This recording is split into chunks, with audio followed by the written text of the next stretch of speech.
Hello and welcome back to the Blizzard Arena here in Burbank, California. My name is Kevin Michael Johnson, and we have one more match to go here in Group A for the HGC Finals.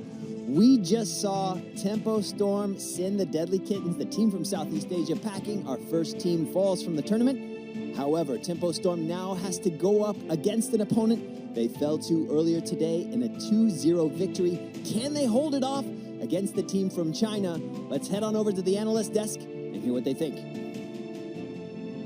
That's right. Thank you very much, Kevin. Back to official duties for me. I've the chain's back on. I'm back on the desk here as we continue things on the final series coming up in just a few moments' time. Tempo Storm going up against CE once again, but overall, Tempo Storm bringing out the Kerrigan and Kel'Thuzad to round that out. Kaldor, that was pretty impressive. It was really well played, especially Psalm's performance on last map was absolutely stellar. It was really well done there. So I was pretty impressed by it, and I'm curious to see what they have now up their sleeves for the last match, since they already said this is the one that really matters for them compared to the earlier series against CE. A really good point, because do they now go down the path of, like, we have more pocket picks, etc.? That could be a thing, Skimmy.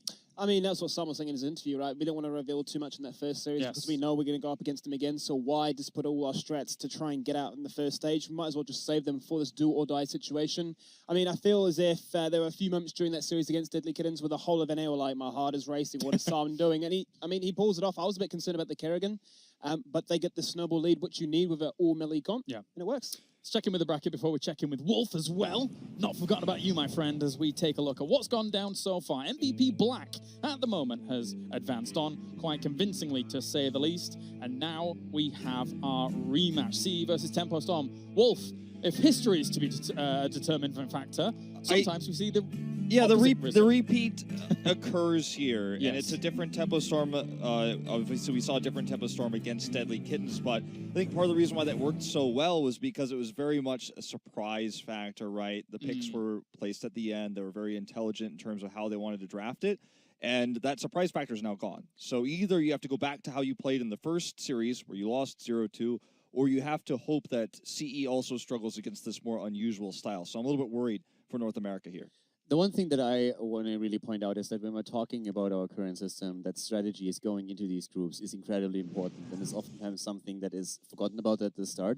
So if you have a clear favorite like MVP Black, every one of the teams already has to assess for themselves, do we have a chance of beating them without showing everything? Because if you're a team that actually has a chance to go to the finals at Blizzcon, you want to hide as much as you possibly can. And then you have to judge, okay, what do we have to invest to make a first seed happen in our group? Do we have the tools at this point? Or are we okay qualifying a second? And then you end up in that situation that Sam was talking about. Do we show everything in our first match and come out guns blazing? Or do we try to, for potential third map, hold a few things back? So we could really still see them with a few pocket strategies. Wolf talked about that they showed some already. The question remains, have they more up their sleeves? Because this is the moment where you have to show it. This is the match to the second for them that really matters. If you lose here, you're out. Yeah, I think for Tempo Storm, you think about the history of this team when they made a name for themselves as Murloc Geniuses, eventually then picked up by Astral Authority. I think they're one of the last old guards of North America. The other two North American teams here are kind of new era. And I think that making it to BlizzCon, if it means you have to use your strategies here, you might not perform well at BlizzCon. You've got some time. I think you have to use everything you've got. You've got to use your last trump card here in this best of 3. Well, let's focus on CE, because obviously they're a team that has beaten them 2-0 just today, but also going up against MVP Black. They were defeated 2-0, Skimmy, but it didn't look all hopes lost. There were still some moments there where CE looked strong. I mean, there were moments of hope, really, I suppose you could say, but it just seemed a bit like they never really got off to the flying start thereafter. It was almost a case of turtle, potentially even a case of overthinking during the draft, of saying we need to try and outdraft MVP Black, which is extremely hard to do. I mean, MVP Black, traditionally speaking, have been one of those teams that value it and are one of the best to try and lead that front, but they tried to go for the globals. We know that's not what they're strong at. I'd love to see them just go back to basics and allow them to get that 2-0 like last time. We saw a great focus on the supports from them as well, from CE. We saw things like that Lucio Rhaegar really come into play and be really strong. Yeah, one of the things that I feel really distinguishes also CE from the previous opponent they had, the Deadly Kittens, is that with CE, with every single draft that we have, I feel there's a clear idea of what you're trying to execute. And usually the thought process. Everybody is on the same page in the fights. And it's a question, is our opponent stronger than us or weaker? And in the case against MVP Black, you could just say that execution was better on the side of the Koreans. But for example, as much as the Kittens have improved, there were still mistakes that were made. As for example, we've been talking a lot about the way that Lava Wave was used. You can argue if that's the better ult, but if you use it, there's several ways of how you can approach it to get max value. And they never really got that. So they had a little bit of asymmetry going into a lot of these fights. And I don't think that CE is going to make those same mistakes. So this is going to make it a lot tougher for Tempo Storm to get a victory. I think that CE's focus on the supports is really intelligent because they've got two great support players, of course, in the double support meta, moving this player into the support role. And Lokhtar is not really disappointing on DPS. So if you draft support early and try to find the right DPS, I think that's the goal. And I think that's why they tried the Zul'jin. And I think it was a really cool experiment. Will they use that in this best of 3? I don't think so. But I think for Tempo Storm, they should focus on the fact that CE has already shown that supports are their mains. Well, let's focus on Tempo Storm, of course, because I want to ask you guys, if you've been watching them throughout the day, what can Tempo Storm derive from what they played against when it came to CE? Because obviously, as you said, their supports were a big factor, but Lokhtar, as a DPS, was actually quite strong as well. Skimmy, your thoughts? I mean, for me personally, I've seen Tempo Storm, they seem to have this really big love for Malthael. It seems to be either first picked or always guaranteed alongside the ETC, which, I mean, it's a fantastic pairing, as we've coined it, the Circle Squad of Mosh Pit as well as Tormented Souls. Yeah, it works well, but it seems a little bit one-dimensional so far. Yes, you can make the argument that they're not trying to show too much. They want to run a standard comp and try and get through with comfort picks. But as you mentioned, this is do or die right now. They can't allow anything to go through. They need to get through to Anaheim. And because they plan the first day, I mean, something to consider is they'll have the rest of the week to prep as a result of watching the rest of the groups. Yeah, I think that if you want to go back to the Malthael, it's risky because it certainly didn't work last time, right? And I think in that best of 3, they probably learned this isn't going to work against Deadly Kittens, which is a totally different type of team that they clearly prepared for. They did something a little bit different. So, yeah, I think if you have a new strat, use it. Otherwise, try to play around the strengths of CE. All right, well, let's check in with the cheers, see what's happening so far on our global progress. 25,735,000. Oh, no, it moved. I can't even continue. As you guys keep cheering at home, make sure to keep those rolling in for your favorite teams here, especially Tempo Storm or CE, as it could be their last opportunity here in the entirety of it, moving on to BlizzCon. Great system. I actually feel that this is really the question that everyone had looking at the group. Is CE going to make it out? Is it going to be Tempo Storm? Yeah. Right now, even without looking at the first result, I actually would definitely still favor CE since I felt they were a lot stronger and more cohesive in the way that they present themselves, whereas Tempo Storm still struggled a bit. So Tempo has said, we have a little bit more up our sleeves. I'm curious. I love the Kerrigan. I think it was great. Absolutely. I loved also how with Kerrigan they changed up their playstyle. They became way more aggressive as they needed to with Kerrigan. So if they have a few more of these things in pedo for their opponent now, that could be a cool series. But overall, CE looked stronger. And it felt like some of that fire from the past international events for Tempo Storm in the aggressive flair wasn't there until just now when we saw those games. So indeed, it's a very interesting thing to consider. Let's check in where we're going to be going for the battleground here for game at number 1, and it will be Warhead Junction. All right. Wow. Okay, I like that. Well, they're already trying something different again. I mean, I think you really do have to do this. Basically play every strategy you've got now, because again, as Calder just mentioned, you're going to have time between now and BlizzCon proper. So if you get through this group, especially because this is the first day, you have so much time to prepare new strategies. And I think, you know, what they show us here is, I'm excited to see it. Whether it'll work or not leaves, you know, we still have question marks there, but excited to see what they want to draft on this one. I think a crucial area to discuss would be the fact of, does Abathur get through?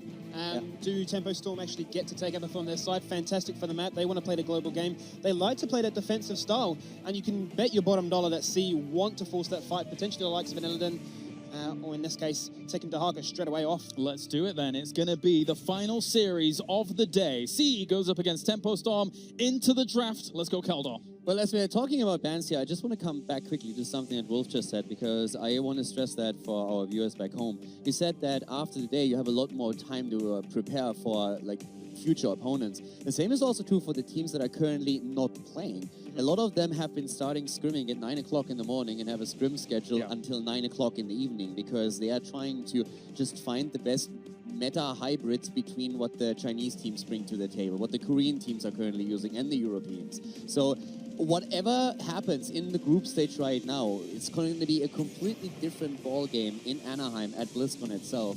And that is going to happen for the teams that play today that will then adjust, and also for the teams that are currently watching this, trying to mirror that onto their own scrims and then see where do we have to adjust to make it even better. And it's really cool that you make this point, because as Tempo Storm, if they can claw their way out of this best of 3, it's almost like you're throwing 2 curveballs, because you may, cause the teams that are preparing for you for the future think this is how you're going to play later, and then you don't play like this. All the pros that are playing right now in scrims have on another monitor the stream, yes, and they do. Every single time they die, every single time they're in draft, they're flipping over, checking what happens, just to get a bit of an idea.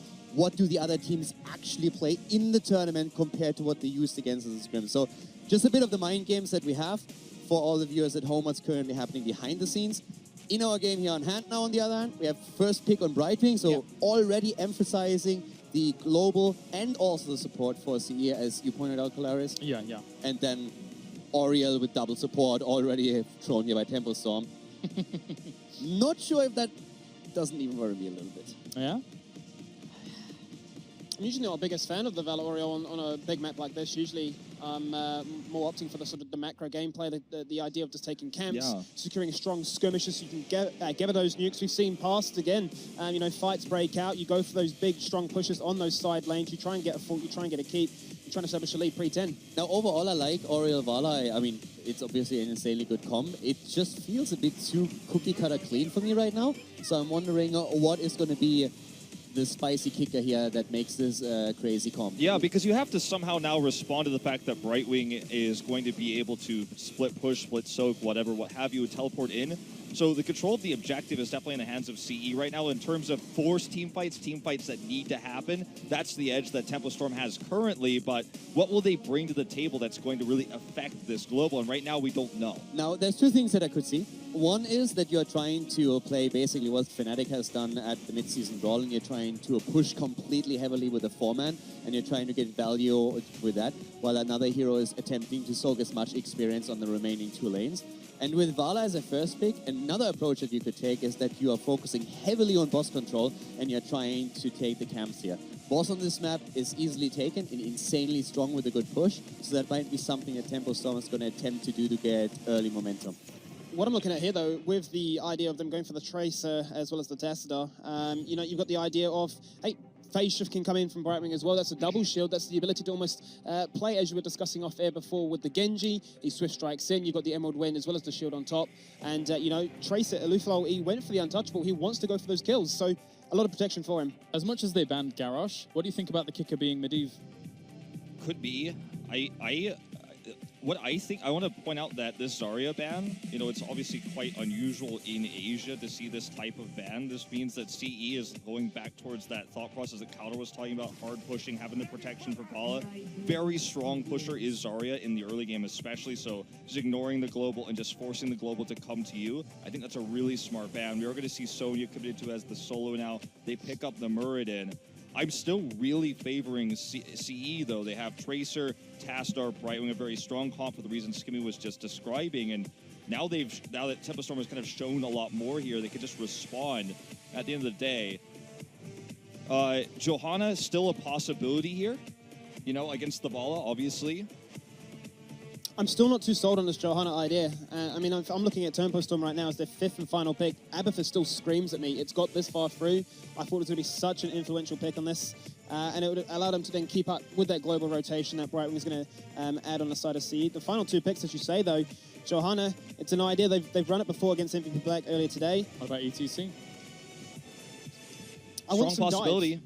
Yeah, the thing is, there's a lot of interrupt on the side of Tempo Storm, though. A lot. So Mosh Pit not going to be really a big factor.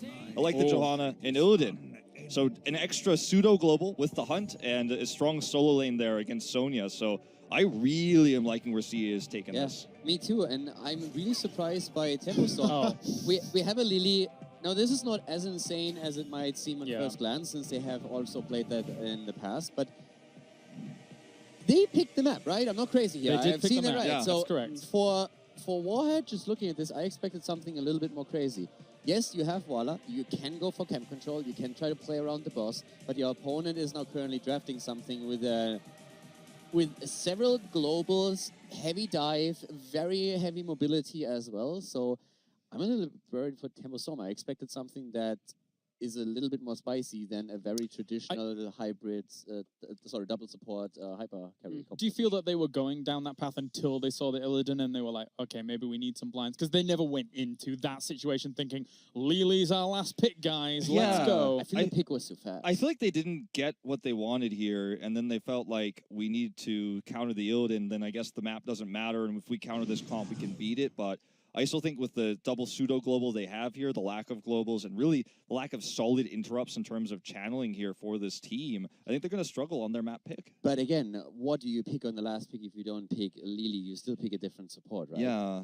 I mean, Lucio, I think, would have been a better choice to at least have some more mobility, some more movement. Rhaegar, also a good option for that sense. He can also roam the map. What do you guys think? I mean, it's a tough question. I feel that even with another support, you might have changed the draft a little bit, but I still think the main core and the main idea of the draft would remain the same. So it's not a bad draft per se. It's just I feel CE got much better picks, and it's not what I expected when I saw, hey, Tempo Storm just picked Warhead. It feels like the Illidan really gains a lot of power based off of the draft originally, because when you see the Brightwing Tassadar Tracer come into play, the Illidan's kind of an afterthought at that point. You think they've got their target for the Tassadar shields. The Brightwing's there just because it's Warhead, etc. But having the Brightwing there to just kind of enable everything as well is very strong. I mean, opening up like that allows them to go for the Tracer, arguably a big counter with the Polymorph. Same thing for Illidan as well. Illidan's really full on that in terms of Sonya and Malthael reaching that high potential, Dahaka to a degree, even Ragnaros to some extent. But, you know, I thought this would be their map. This would be their go-to. Right. And I thought they're going to play, you know, a quite aggressive style. Did we just have two Valas in there? Did that happen? I saw that. I just wanted to ignore it, right? I mean, I know you like Valor, but two might be a bit too much. Yeah, exactly. Am I seeing double? Like, I don't know. I think that what we see with this comp for Tempo Storm is just a map choice and a strategy gone wrong, gone improper. I think it can still work, certainly, but I don't think this is like a 6 strat for them. This is them just trying to counter their opponent's strategy. The only reason I really had an argument for the Abathur would have been the fact that we've seen in North America they run the Mule. You know that you know, China want to come at you with aggression, force team fights, try and snowball that takedown structures. If you do play that slow momentum game, that could have patched things up, especially with the shielding build as well to act as that hybrid support, so to speak. But I think Illidan really was the throw. All right, thank you very much, guys. As we're ready to go into game number 1 even, I should say, Warhead Junction. Let's head over to our commentary team of Grubby and Gillyweed to find out who's moving on through this series. Hello, everyone. Do you want to do the intro or shall I do the intro? I think you should do the intro. Hello, everyone, and welcome to game number 1, indeed, Calaris.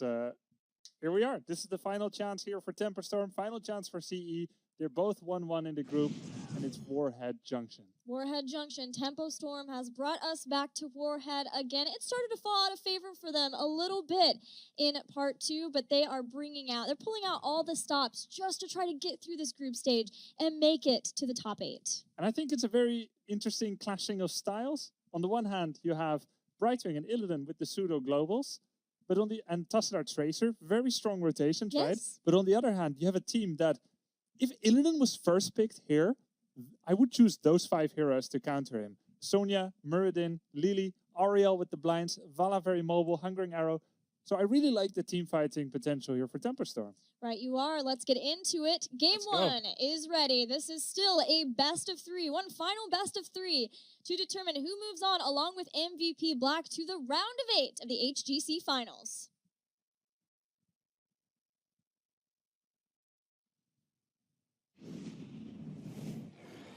And as we load into that, we see that the blue team here on the left, CE, is going to be starting here on the left. It is CE. They've got KTY playing Brightwing Paradise on Illidan. You've got Wind playing Johanna. Aloof will be back on Tracer. Normally the support player there, but he will be rocking it out on Tracer. And finally, Tassadar played by Lokhtar. And then on the right side, in the red, it's going to be Tempo Storm with June on Ariel, Fury on Muradin, of course. Cottonlock is going to be on Lili, Psalm on Vala, and then finally, to round things out, Caterpillar on Sonya. So I love what you said about a clash of styles, because there is even just a theory for both teams that it's going to be different as we approach this game. Tempo Storm and North America in general like to approach Warhead Junction with just trying to take out a lane, do a lot of lane damage right away, and then transition that into an early boss. And they have the Hungering Arrow build for Bala to try to do that and get those early bosses. Generally, that has not been the style for Chinese teams on Warhead Junction, at least not the ones that I've seen in my study for this. It's been a lot more about just trying to open up the map. And for CE, trying to have an open map for Tracer, for Illidan to run around and try to get picks wherever they want to go, that'll be key. Exactly. It's so good that you mentioned that, because CE wants exactly that. When you can't run away from Tracer and Illidan back to your defensive gates, your ramparts, that is not a good thing. Tempo Storm would rather have infinity teamfights, despite the considerable size of the map, rather than doing a kind of split push. We push top, you push bot. So CE so far have the better luck of the draw, choosing bot lane to attack, and they're getting a lot more structural damage in than Tempo Storm so far. The first of many pole spawns goes out, weakens Fury a little bit. CE continuing that push in the mid lane, just trying to clear out as many towers as they can. And now the rotation is starting to come in. This needs to be communicated to Tempo Storm in the bottom lane in time so they can back off, and it is. Som and June get back to the gates. Now, soon enough, there will be a spawning of the objective. The nuclear warheads, two pieces. They're either mid and top, or bottom and mid. Here we have the middle and bottom nuke spawn. It's a little bit random where they spawn, but there's always two in the first phase, and the second phase has 4. Let's see how the teams play it out. Johanna is still top here. Win for CE still remaining there, getting experience advantage. Meantime, everyone is going bottom lane here for CE, trying to clinch that bottom nuke, giving away the middle one. Yeah, there will be a 1-for-1 trade on the nuke. CE's already done damage to the towers, taking them down, so maybe just trying to move up and drop this down. One thing, when I was watching SBT play on this Battleground, is they were very liberal with their nukes. That's not something that Tempo Storm does, so I'm waiting to see how often CE uses nukes. Using them on structures where you might just be able to go in later on with a mercenary camp and be able to get a push, that's not ideal. Tempo wants to hoard their nukes as best they can and use them on things like keeps and, of course, the core. And that's a higher risk and higher reward play. True. Holding on to nukes means you could lose them. They could fall into the hands of your opponent, but holding them on can gain greater value. In Hero League, you'll often nuke exactly in the middle between the opponent's gate and frontal fort, getting nearly the 2 towers down, which is an easy value play, but it is fairly low value. The center of nuke has double damage, and you'll be entirely missing out on that if you play it that way. Of course, in competitive play, you can afford to be more greedy, because there's going to be less random stuff happening. Thus, holding on to them, you can take some serious fort damage in your opponent's forts. Very early boss attempt here by Tempo Storm, but it gets sniffed out immediately by Paradise. Yeah, this is extremely early for Tempo Storm. Haven't even brought down the fort in the top. It's been sniffed out, but all CE are doing are using this time and this dedication of resources for Tempo Storm to push in the bottom. They use their nuke. They're working on taking out that first fort of the game.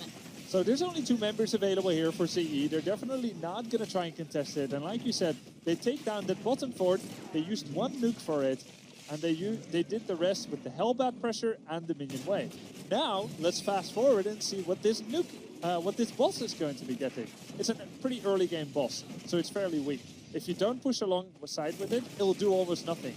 But the thing is, they are pushing alongside with it, with all 5 members. Yeah, they need to make sure that they can even out the structural damage, but it's the benefit of the global for CE already coming into play by having that Brightwing still pushing in the bottom lane. We're looking at nearly a level advantage for CE. Yeah, but keep in mind, this is the map choice for Tempo Storm, Warhead Junction, their choice. They're deliberately 5-manning here. At any time, they could adjust their position right away, but they're giving up mid and bottom lane XP. Now, they're a level down, but not a talent down, so they can take a full-on fight. So long as Brightwing, Tassadar, Tracer didn't come back, they feel safe. And they're pushing in on the keep here. Will this pay off? This was a very high-risk, high-reward play. Here comes Lockjar in, dropping down the storms and the damage. Tempo Storm staying here, and the keep's about halfway down. Boss is still sieging on that. Tempo Storm are all in and being able to take out a keep. They saved their nuke for this point. They got the boss to the point. They are not walking away without a keep if they can help it. They push back in one final time, and they bring down the keep 5 minutes into the game. And look at that XP, Gilly. exactly. Now, of course, forts are pocket XP. If you kill all of each other's forts, you'll eventually be granted the same amount of experience from it. So getting it doesn't mean that you're ahead in XP forever. But temporary advantages and now catapults, that is so good. And with that XP that they have right now, with their own keep still being entirely safe, Tempo have made up the XP differential, the sacrifice they made. Giving up 2 lanes, getting a keep this early on, 5 minutes, it totally paid off. Tempo Storm is playing this map in a very special way. That was such a cool move. It is the Tempo Storm style, the strategy that they have been using on Warhead Junction for a long time. Even setting up in a way as they retreat, they've already picked up 2 of the 4 warheads they've spawned on the battleground. Now, CE are closer to getting heroic abilities, but Tempo Storm are trying to zone it as best they can. Iron Skin was used to get a shield player in a position to stall out. That's enough of a stall finally that CE are far too close to heroic abilities, and Tempo will have to be okay with the 2 nukes, but 2 is still fantastic as they retreat. Yeah, exactly. Tempo Storm is asking, will you do your due diligence? Will you be cancelling out this 3rd nuke, or are we chewing off a little bit too much? They chew off too much, but they pull back in time and they don't lose any heroes here. We'll now be looking to get their level up. But there's been an incredible concentration, a population density here for Tempo Storm. Sonya went to the top lane for just a bit, 1 wave, and then is coming back already. Tempo Storm groups up a lot. And this is how they're trying to solve the greater mobility that CE has by forcing really relevant map objective fights with all 5. Now going for Testadar, that's Dimensional Shift, 30-second cooldown. Was used. Fury still chasing after heroic abilities there for Tempo Storm, and they were trying to see if they could keep some of the members of CE around so they could get a pick from that. Not seeing that. Instead, they will turn around and set focus to the boss in the bottom lane, ready for more siege. Now, Gilly, the only boss controls on the side of CE, they have Emerald Wind. That's it. So Tempo Storm needs to win a fight before killing the boss. This is very risky play. Somehow they need to jump in as Emerald Wind comes out. There's the 1 nuke. Tempo Storm go forward all the way onto CE's side of this boss. Fury dives onto the point. The boss is down. Nukes flying out. Crystal Aegis has been used. Tempo Storm takes down Johanna, and they'll claim the boss. Well controlled here by Tempo Storm, using the enemy's nuke against them, allowing the nuke of CE to finish off the boss, moving off the point. The jump in by Fury, Dwarf Toss on the boss point, and then their own nuke to solidify the deal. Tempo Storm, once again, the 2nd boss of the game with really good control. Tempo Storm seems angry that they were put into the position where they had to fight for their lives 2 series in a row. They will get a 2nd boss, take down the fort. They only used 1 nuke, and as you see, 2 were used by CE at that point, and that's what I talk about. Tempo never overuses their nukes, and that lets them continue this push forward. That's discipline right there. Only using 1 nuke, even in the most harrowing of situations. Having the confidence, knowing that that will be enough. You pointed it out, and it is so true. Using the 2nd nuke here to open up that keep wall. Bit of damage on the keep. And shouldn't overstay too much. Tempo have massive structural advantage. They have momentum. They have the only kills of the game. There's keep damage there. They're also finally ahead in experience.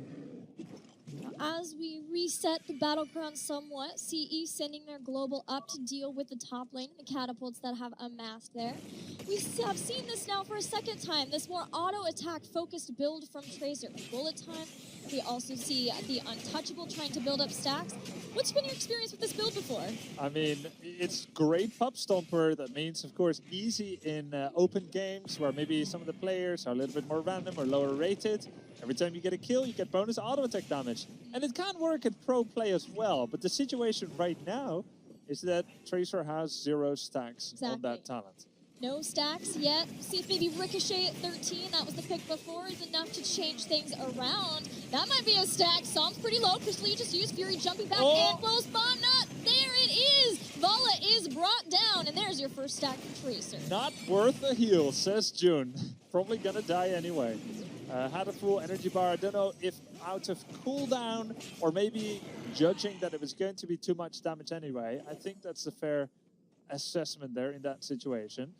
Still 1 nuke under control by Tempo. It's not all lost. Boss of nuke will be going over to CE. And we should continue to see this. CE, even when they're down a little bit in XP, they should be able to get that back in short order. But for tempo, it's all about these fights here at the boss. This boss. When you see this early boss play, it sets your opponents on a timer, and now Tempo Storm are calling CE on that. CE may have gotten that kill on Bala, but this boss is dropping very quickly. How much is CE dedicate? Johanna's gone. She's gone. Nice. Tempo Storm with that. The Detainment Strike, the follow-up. They got the synergy. They take down Wind, and that is going to guarantee this boss. You know, Gilly, I have this feeling that only now CE says, oh, okay, this is entirely about the boss. Yeah. You've seen it once, you've seen it twice, but if you see where Tassadar Tracer were as this boss was started, if you do the math, they're all the way at the bottom lane of the map. I feel like it's only now dawning upon them, but the realization comes too late. Yes, and that's part of what makes these events where we get all these metas together in one. Obviously, CE has done their homework, but they might not have expected this. Now we see the Emerald Wind going down. Pulse Bomb hits, immediate Crystal Aegis to try to stall that out. June is still alive. The Lily heals are very real, but she's dropping low. Vala goes down there, but it's a quadruple kill. That went fast. And the boss is still 80%. There's still a nuke. Tempo Storm with 8 takedowns to 2. And with their special strategy, CE unable to adapt on time. The core gets nuked and the core goes down. Tempo Storm take their first map victory against the Chinese team of CE.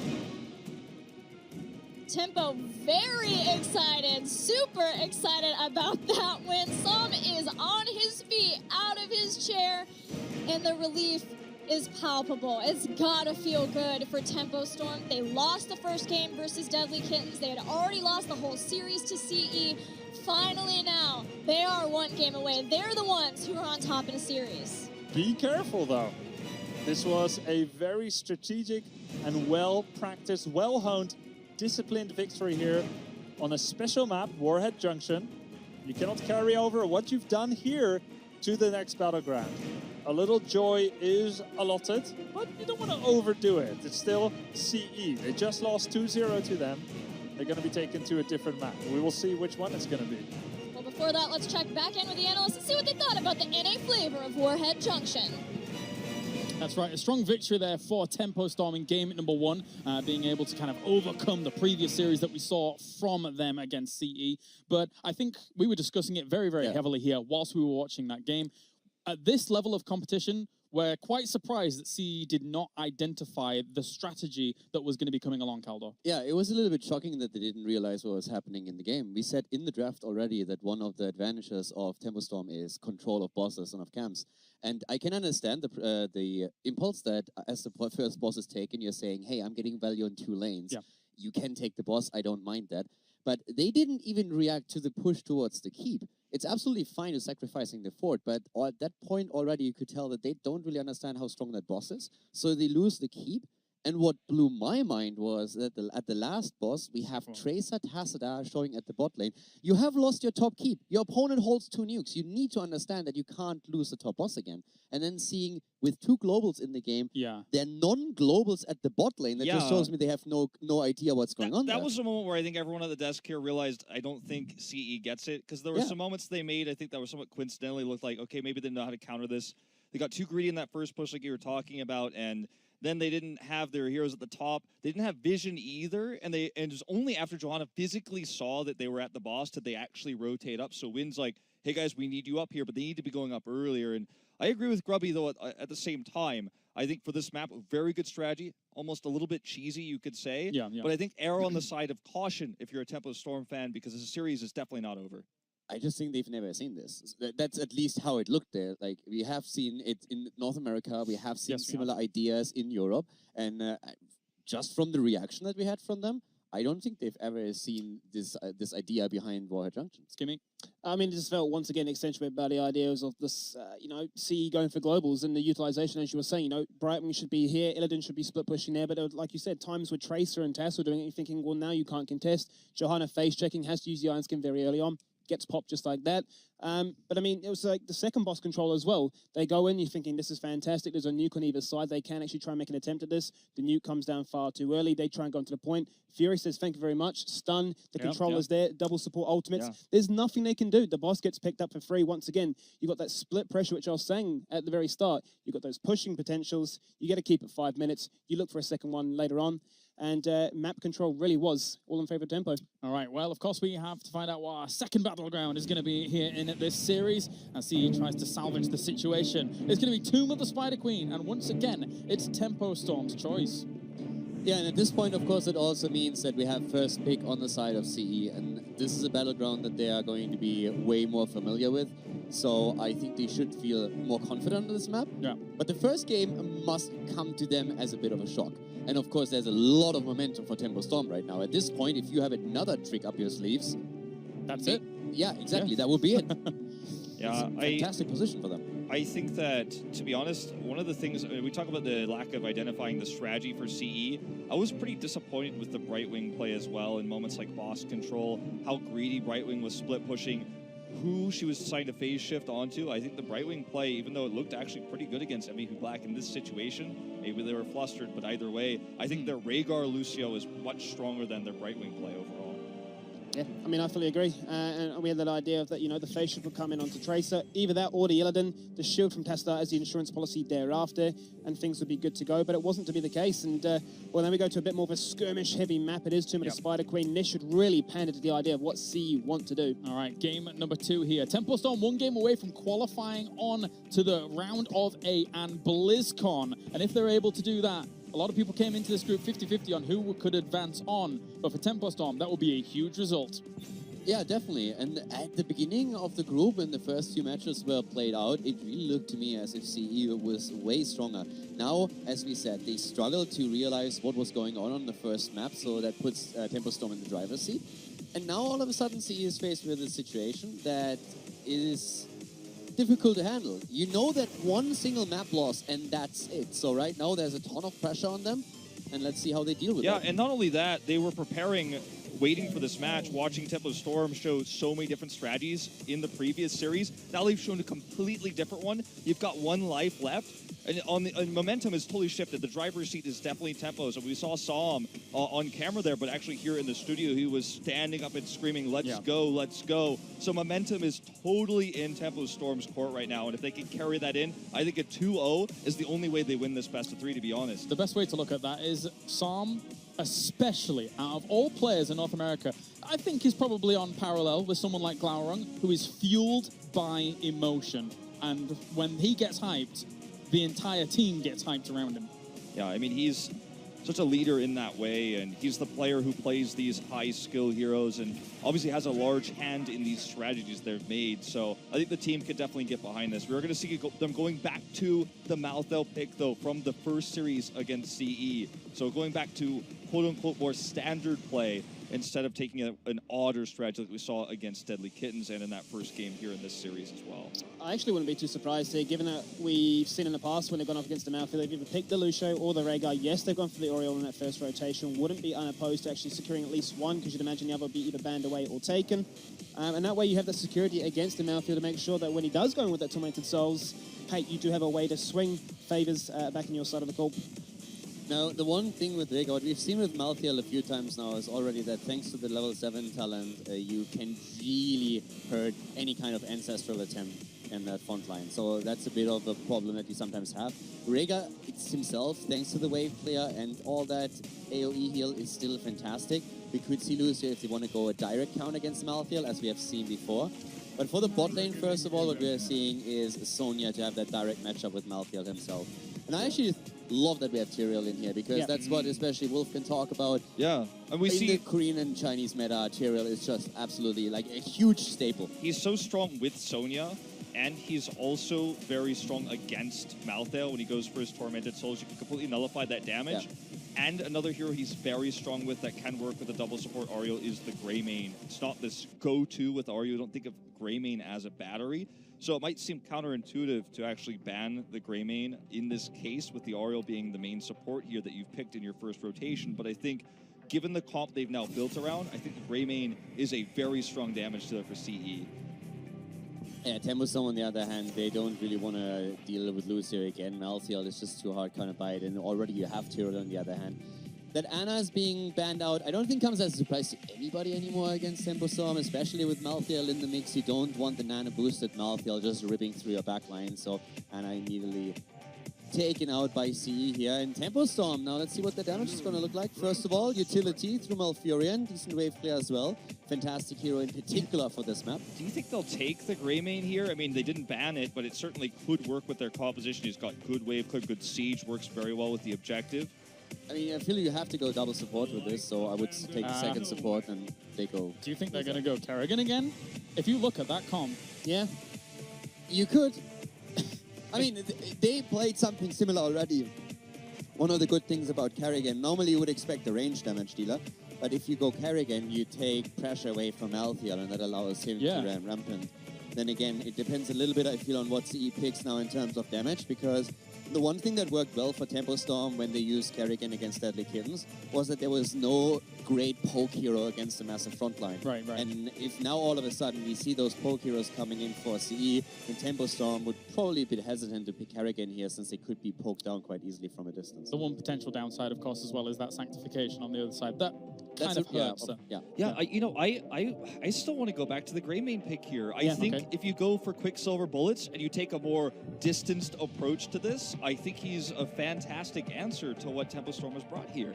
Yeah, I mean, it gives you mobility. It means you don't necessarily have to jump into the threat of what Malfurion offers with the Root, with the Twilight Dream, and make sure that, when you're in that Worgen form, you do get taken down just like that. But they run it straight away back. They go back with that Oriole hyper carry for the Vala. They've got the Tesla as well. A little bit more comfort picks, it seems, right now for the C. Yes, not the Greymane, but the Vala still works in the same fashion. We saw a multi-shot actually earlier today, but it still feels like to me, especially from an aggressive team, they want to go for the Hungering Arrow, find that burst and get that kill. I would not want Kerrigan with this. I think there are way too many tools that could be used. The whip on Oriole alone is already one thing that can really just push Kerrigan back if she tries to engage. You have Vala with the Rain of Vengeance later on, who can literally hit Malthael, Kerrigan, and a Muradin if you would. Oh, they're going to do it, man. But they do it. No, I mean, it can. Don't get me wrong. It can work. Yeah. But I really think that what CE has, if they play their cards right here, is going to make it way, way harder for Tempostorm than what they experienced against Deadly Kittens. Yeah, I agree. And, Deadly Kittens, I think, didn't deal with it very well, But even if you know and you've already seen this, it doesn't make it any easier to play against it if you've never practiced against it. So what I think Tempostorm has to do is again, they need to dominate the early game. Yeah. Because once that Sanctification is in play, and once that we have Rain of Vengeance on Vala, it's going to make it incredibly difficult for any proper engage. Also, since Tacita, if they feel they don't need the extra damage, you could go into a force wall and then you can just section people off. Trap the Kerrigan who comes in at you. Exactly. Kerrigan, Muradin jump in, you trap the rest out, and you say thank you very much, that's for dinner. So the early game is really where Tempostorm has to push it through. Skimmy, your thoughts? The biggest thing for me really to take away, but the sort of difference between this series and the one against DK was that there's no cleanse this time around. So yes, you can make the argument there's a lot of defensive cooldowns between Oriole, Tyrael, Testa, and Vala to shut things down if the sort of snowball that Tempostorm are after doesn't come about. But the cleanse, we saw it time and time again. There would be the Kerrigan combo, there'd be the Root underneath as well. Everyone would pile on in and the kill would be acquired. But without that, that could be the driving force that allows them to snowball pre-10. Also, another factor is really when we talk about, hey, they need to be careful in the early game. Well, if you give the early game up, then your opponent gets the early turn and then gets snowballed to a second. So you can't just simply sit tight and wait for 10 because that's going to be an issue too. So Tempostorm definitely has options here, but CE is going to make it way more difficult than Deadly Kittens did. Thanks very much, gentlemen. Time now to head over to game number 2. Will Tempostorm's Kerrigan carry them through here on to Blizzcon in the round of 8? We're about to find out. Hello and welcome back here. Gilly and myself are excited to bring you that second game with that Kerrigan comp once again. Kerrigan. Yes. The Circle of Death Part 2 for Tempostorm. They did it versus Deadly Kittens when they were down and out. Twilight Dream, Maelstrom, Tormented Souls, lots of Circles of Death. But this time, there's a counter circle, wax on, wax off, Sanctification from Tyrael. Sanctification will be there. There's also a Crystal Aegis if one person is the immediate target with a Kerrigan combo. But what do you think? What do you think about this composition coming back in for Kerrigan? You and I were thinking more that it might be the Kel'Thuzad, Yeah, Kel'Thuzad would have looked pretty good as well. There is no cleanse, so you don't have that button where you can remove the displacement and the stuns, but I think it is still possible. I look at that and I say, yeah, I would play Kerrigan against that, but it is a little bit more difficult than before. Well, let's see if Tempo Storm can do it, or if CE will bring us back to Game 3 as we head on in to Tomb of the Spider Queen for Game 2.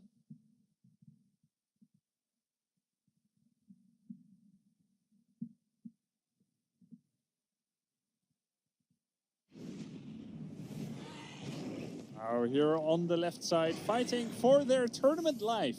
They're down 0-1 in this best of 3, lose, and they are out.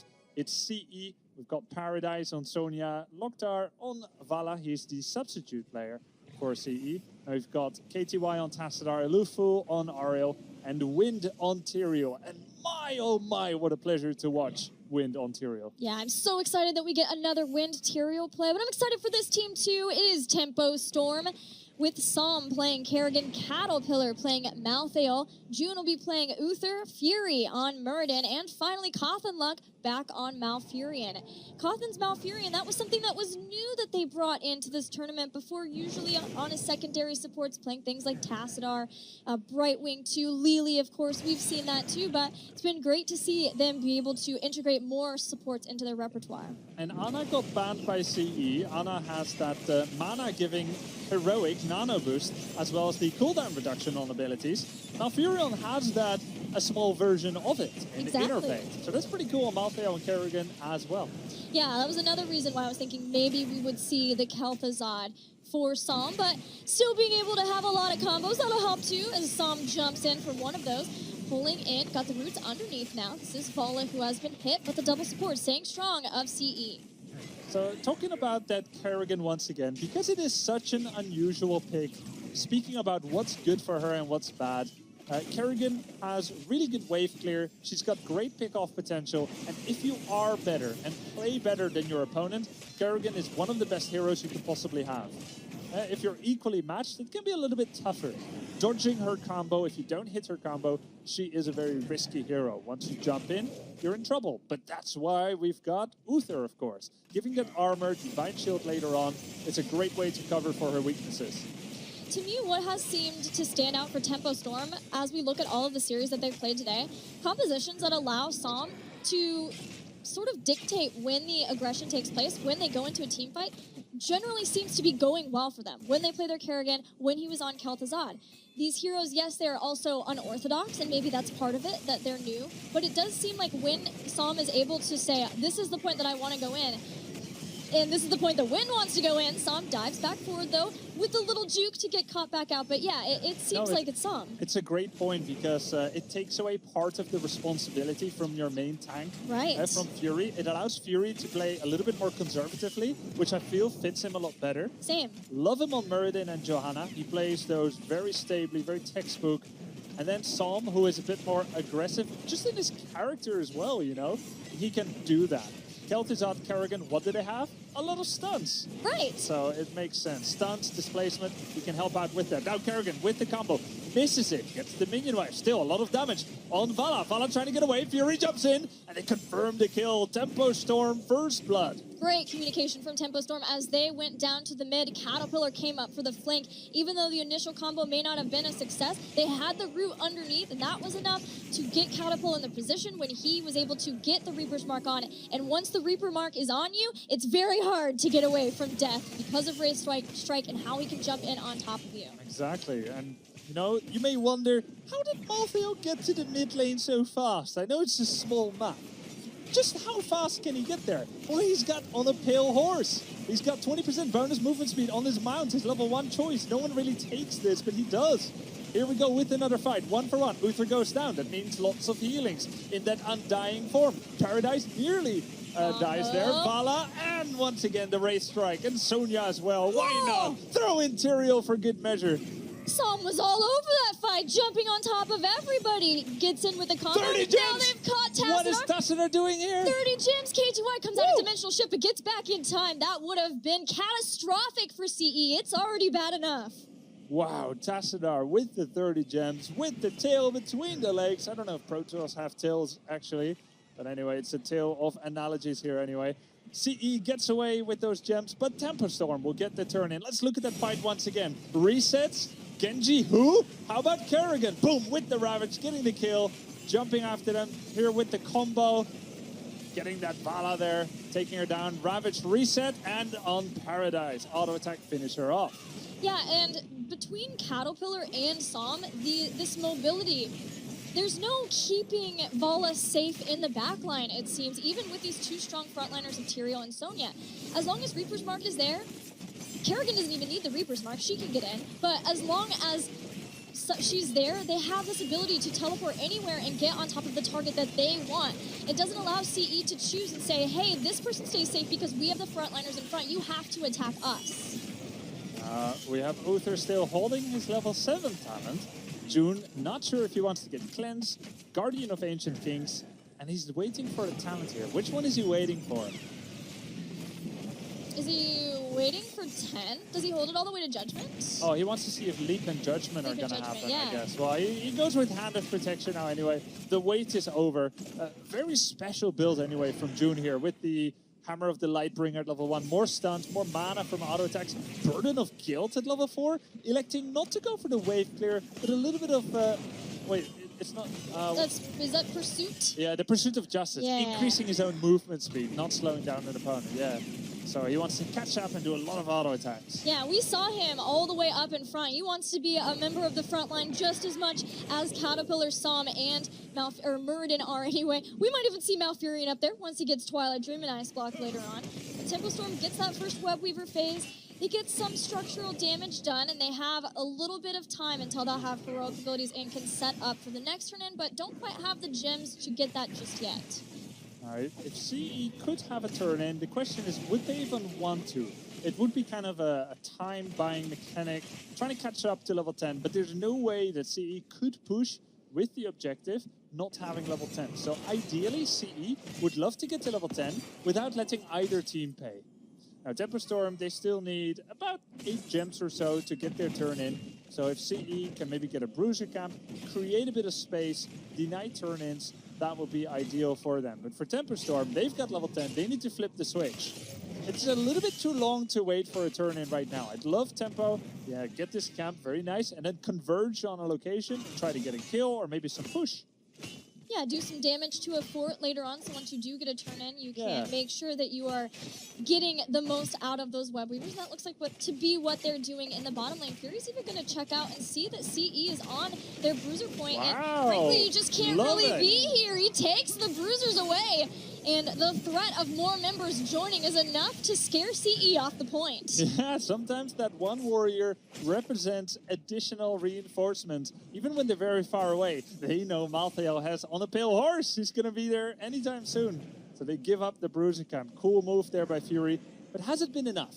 We had a 1.5 level lead for Tempo. They will get the turn in, but they've allowed CE to catch up with level 10. Still, good value though. You steal the bruiser, you get the fort. Especially since stealing the bruisers for CE up, which then allowed Tempo to push even harder in that bottom lane with the giants that they got. So that fort is gone, it's forfeit, and that gives a little more experience for Tempo to try to get to the 13 tier, far and ahead of CE. And now there's more Web Weavers, so Tempo can focus on these final 2 forts, bringing those down, and then just running rampant around the map, looking to see where they can get picks with their hard crowd control style strategy. Psalm is going to keep his eyes open here for the exact moment where he wants to jump in, and I like this. Ravage, jump in, don't use your combo. Don't want to use it too fast. A lot of such fake moments, it's like the boy who cried wolf. Danger, danger, danger. It's always a joke, people don't believe it anymore, and when the wolf finally comes, everyone's asleep and doesn't believe it anymore. That's how you want to play as Kerrigan. Jump in again, no combo. And then suddenly, combo out of nowhere. Very nice moves here by Kerrigan, but it's on. Here we go. Sanctification was used, but not really an enabling point, and all that did was allow Tempo Storm to move back, but it did stop them for a bit. Crystal Aegis to let them live through Psalm on top of them, but Tyrael was out in front, and he will go down. Archangel's Wrath doesn't bring down Psalm. Tempo Storm find yet another kill. That was so well orchestrated and managed by Tempo. Granted, the Sanctification was a little bit far back, a little bit weird, you know, not really something you can walk forwards into and gain this oasis of safety and then forwards momentum to make use of that invincibility. It was very safe. And then Tyrael forward. He lost his 30 gems. Thankfully for CE, they did pick up those gems. Got to fam. Locks carry. Yeah. A little bit of maybe miscommunication about the type of carry they were talking about, but hey, it seems to be working out for Tempo Storm. It's like that guy who picked Sergeant Hammer when you say we still need a tank. Yeah. You talking from personal experience there? Yeah, yeah. Sometimes I do it. I'm like, you mean this? And the team is like, yeah. And then I do it. Sometimes crazy wins. You know, the crazy comps always win Hero League regularly.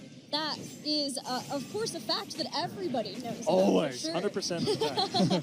Tempo Storm now with the boss. They do give up one turn in. Worth it?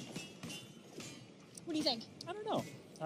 I'm not a huge fan of giving away talent lead situations and giving away turn in for a boss because you don't really want to ignore 2 sets of web weavers. And you can't ignore a boss when the web weavers are defending. I feel like it forces Tempo Storm's rotations more than it forces CE. And there's 110 gems, so it's not like CE has now given away their chance to do a next turn in. Yeah, what it does do is get some time for CE to catch up to the talent tier of Tempo Storm. And I don't think you want to do that. I think you want to keep a chokehold on the map. Don't give away turn in or boss, and then take what you can without doing either of those things. Well, Wynn did find a Malfurion hanging out in lane, but unfortunately for him, it's not until he gets Holy Ground at 16 that you can really segment somebody away from a team long enough to get that kill. So Koth and Luck made it back. Now Psalm might be the one to go after. No force walls here either from CE, so it's all about making sure that they can get the right catch with somebody, use Wynn's Angel's Grace that he's taken again to get into a better position for Sanctification, and then jump in with the Poison Spear of Sonya. They have a lockdown of Rain of Vengeance to follow up. They're just about to get 13 now. That might be a point for them to use all of these abilities to start getting back into this game. They will try to get a turn in. 1 second away. Another 6 seconds to pay or so. In comes Fury. Gotta be careful. You can't get comboed here with the stun. Look at that. Wrath of the Berserker cutting in half the duration of Psalm's stun. A lot of counter damage. Keep in mind, Kerrigan is predominantly an early game hero. Blue Web Weaver CE did a good job.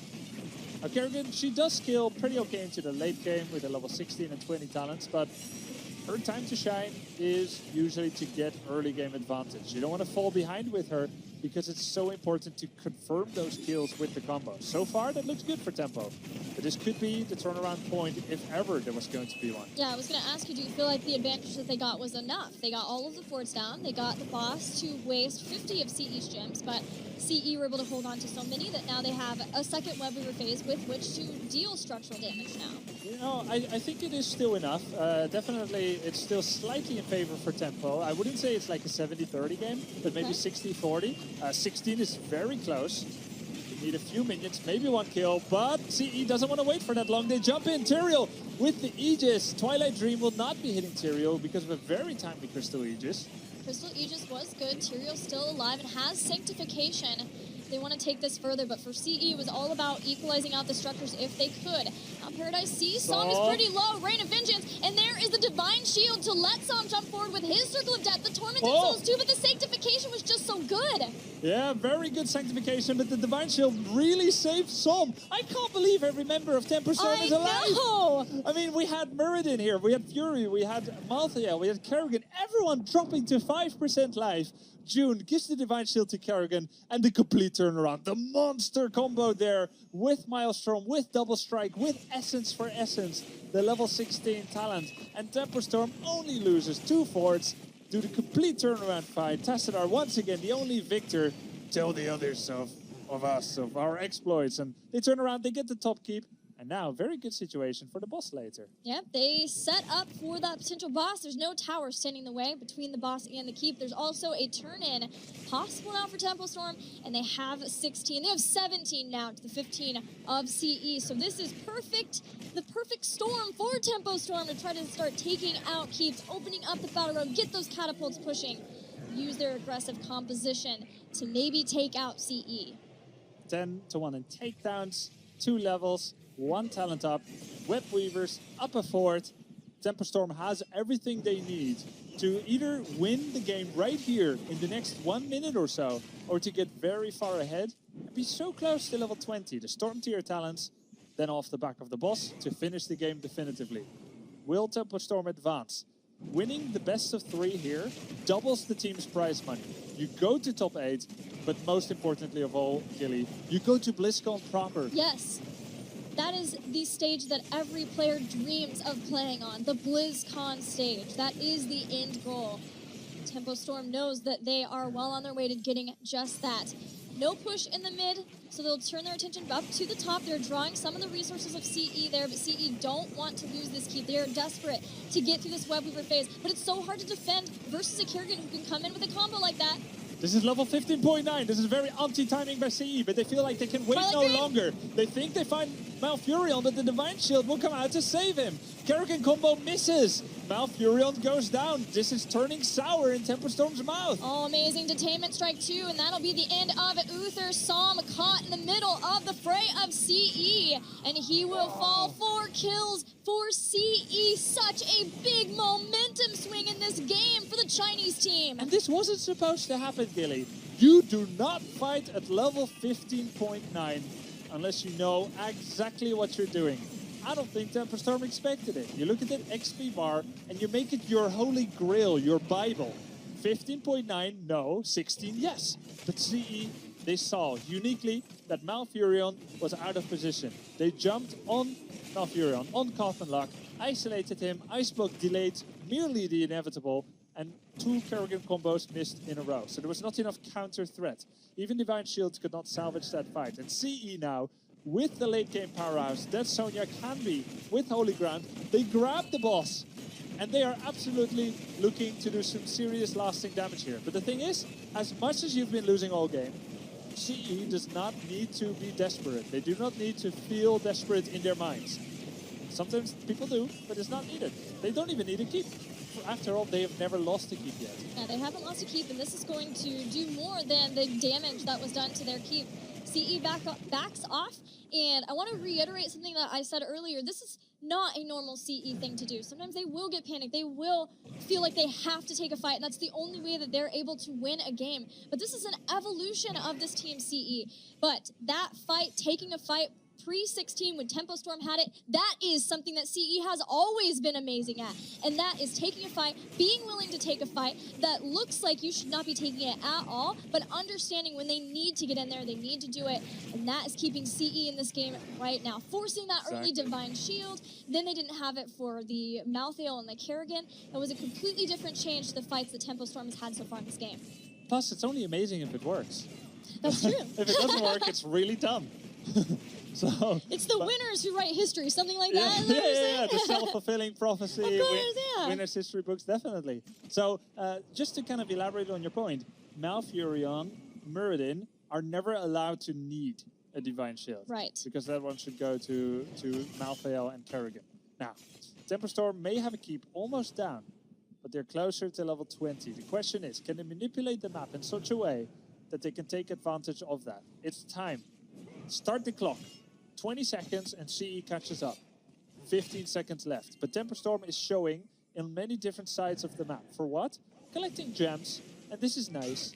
But it's not, it's not pulling the trigger nice. Like, really going for it.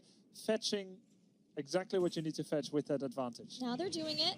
Did take a little bit of time, but they're getting in and at least invading the bruisers, seeing if somebody from CE is here, but CE not that allowing. Would be a rookie mistake. Right, exactly. Like, oh, let's take our own bruiser. It's on our side of the map, so it's safe. Yeah, at this point in time, CE has to hold and get 20. They know that the momentum has swung back in their favor. They have to be patient, oh so patient. They're even really close to being able to get a turn in too. So all of these things, setting up well for them. Tempo Storm will just have to go back, turn in the gems that they have been able to get, and CE will hit 20. Would actually be cool if Tempo only killed the gem carrying minions. Don't kill the footmen, just the archers in the back, the spiders. Get the gems, and then keep the lanes more pushed so that CE cannot pick up their own gems as easily. Because Tempo, a little bit further away from their gems than CE is. And now the level 20 advantage has dissipated.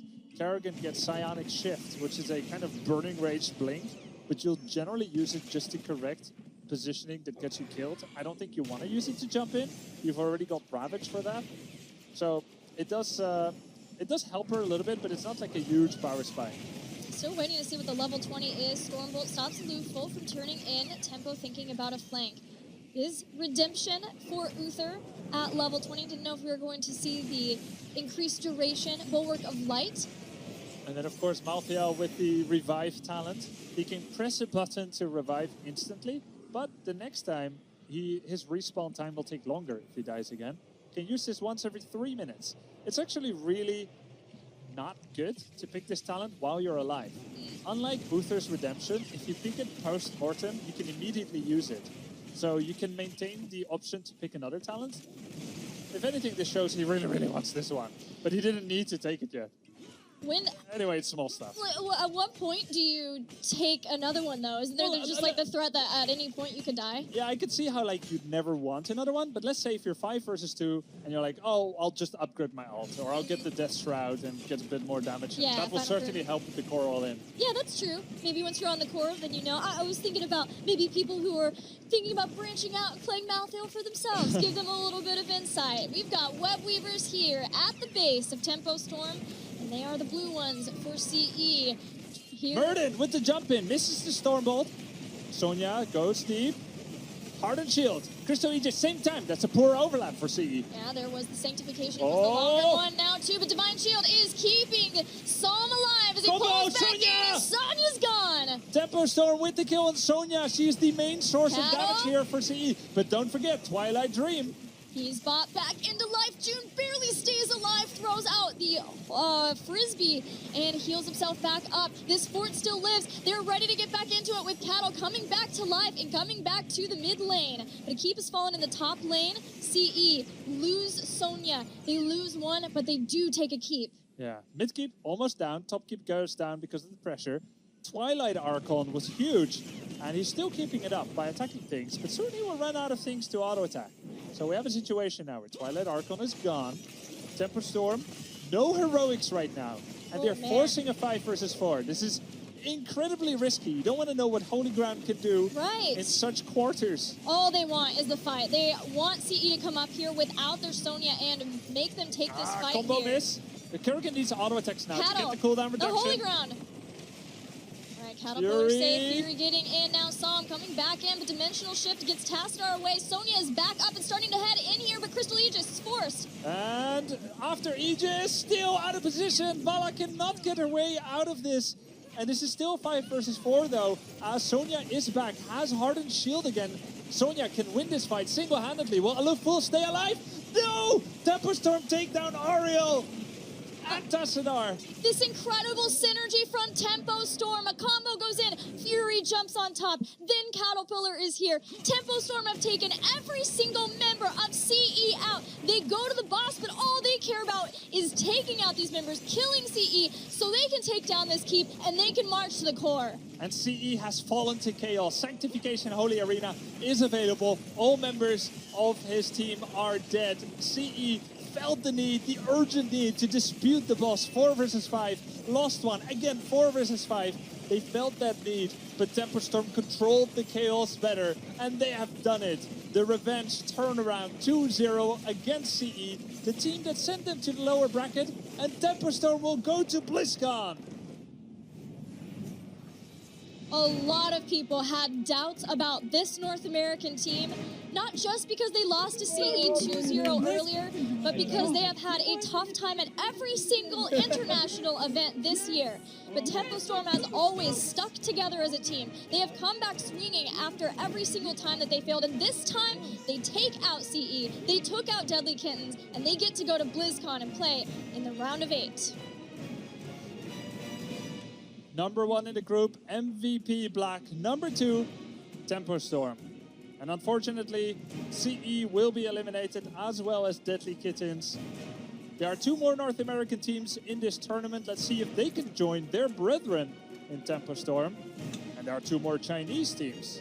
Let's see if they can do what CE could not in this group. Beyond the Game and SPT. That closes it out for Grubby and I. Let's head to the analyst desk one last time. Thank you very much, guys. Of course, that is a big, big win there for Tempo Storm. Not only getting the redemption that they wanted against CE, but also moving on to BlizzCon. Big for Tempo Storm to play on that stage. Big for North America to already confirm a spot at BlizzCon. Yeah, it was really well played by them, especially there in the end. And Salmon Carrigan with the combos definitely carrying for them. Yeah, very impressive. I mean, I thought there were some really questionable sanctifications out of Wind in that game.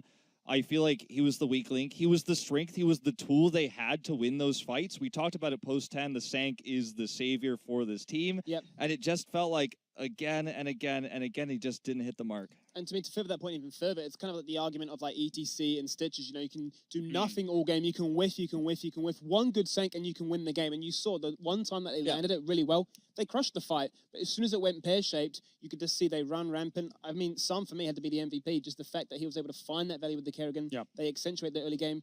Through to that late game stage, you're thinking, oh, is Kerrigan still going to do anything? Answer is yes. It got definitely a little bit dicey towards the end. In the early game, I would argue he was a bit too aggressive, fighting into the Kerrigan, what we talked about. Then 10 comes online. They have Sanctification. They have Rain of Vengeance. And the first Sanctification was in the middle of nowhere. Like, the fight was at the completely other side of the screen, and they still lose fights. But the one-time Sanctification hits, they get, I think, 3 to 4 kills. Yep. Yeah. So that led them to a late game where they could have won it. But thanks to the buyback also on Malthiel, it just allowed them the 5 versus 4 fight and all around the boss. I think this is a story of a team that has a long-standing roster. Obviously, all 5 of them, no visa problems or anything like that, but a long-standing roster with momentum. You win the first game, you're on the streak of defeating Deadly Kittens. You had just won with the Kerrigan comp before. You're up a game in the series, and you have that momentum, and you try something. You have potential strategy you could use in game 3.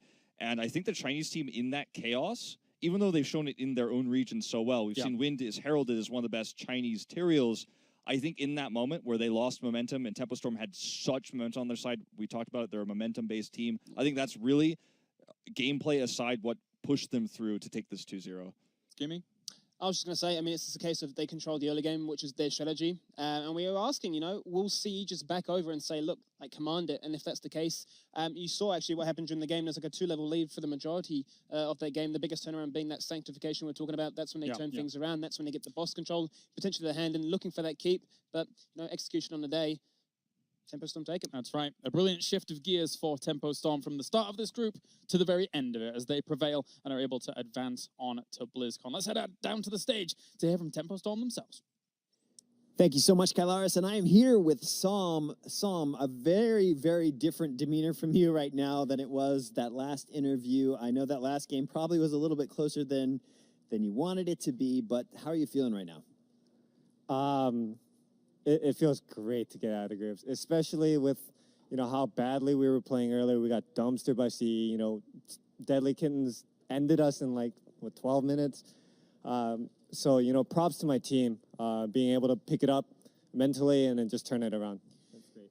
You were just talking to me before the interview about how stressful it is to play all of your games in one day. I mean, talk to us a little bit about the mindset there. And also, I want to ask specifically about the battleground control in that first pick, Warhead Junction, and how you decided to kick off that match with that specific pick and that specific strategy. So I understand for the viewers, it's probably less confusing and maybe a little bit more exciting playing out your entire group in one day. So I get that. I mean, it is terrifying, though. And as for the Warhead Junction and the battlefields that we picked, we just wanted to catch them off guard. We knew that, you know, we're backs against the wall. We got to pull out some strats, and, you know, we got a lot more stored. Awesome. Well, you have a whole week ahead of you now to prepare for BlizzCon. How do you expect to spend that week? What are you and your team going to plan to focus on? How will you take advantage of that time? We're going to have to spend a lot of this week learning more of the European and Korean meta.